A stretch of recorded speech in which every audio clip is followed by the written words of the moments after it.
Hey, good morning. I wanted to share a kind of an epiphany or a revelation that I had this week while coaching.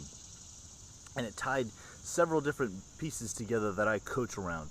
I was with a client and we were talking about some of the previous work that they had done and some of the things that had come up over the course since our previous coaching meeting. And they said to me that there was a point in a conversation earlier in the week where they had heard my voice say to them about a topic that we had coached about. And it struck me, one, because it's kind of silly to think of my voice in someone else's head in terms of a voice to be heard and giving instructions to that person from themselves. But it tied together the concepts of the multiplicity and other things that are important to note that I feel very strongly about, that you aren't born with those voices in your head. And this was a data point. Another big thing that I'm advocate for strongly is what's the data to support something. But here was a data point to show a new voice that had appeared in this person's repertoire of things that go on inside their head that hadn't existed before. Here was a new voice. And if that was true, that voice, my voice, was new to their conversation in their head, then that also meant that the other old voices had been added as well. Sometimes we tend to think that the voices in our head we're born with and that that's who we are. And I strongly disagree. I believe that we grow into those different parts of our personality, and different people that we encounter end up giving us the voice, whether it's our parents' voice or our siblings' voice or a teacher's voice or a coach's voice. And good or bad, those parts are assimilated into who we are and become part of the conversations that go on.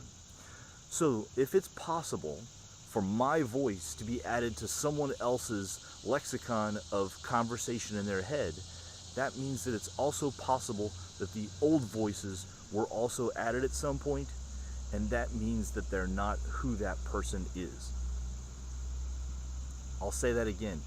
The conversations that go on in your head are not who you truly are, because that other person's belief system, that other person's instructions, that other person in terms of how they treated you or what you learned about yourself are still theirs. It just becomes something that you have added to what you're doing.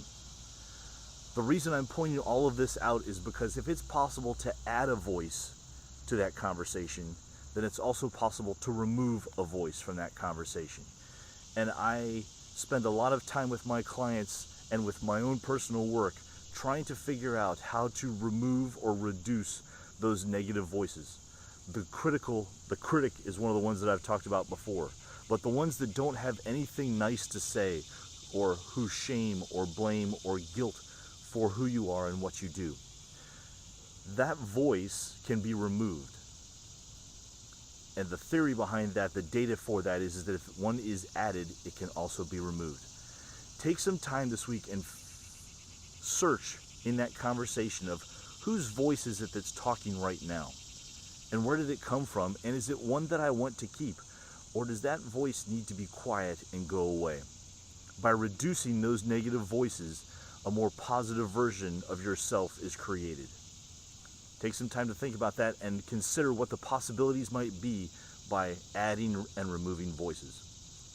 Please feel free to ask any questions or make any comments in the comments section below. I'm John Rhoads, and I hope that you're able to find purpose and meaning in your daily life.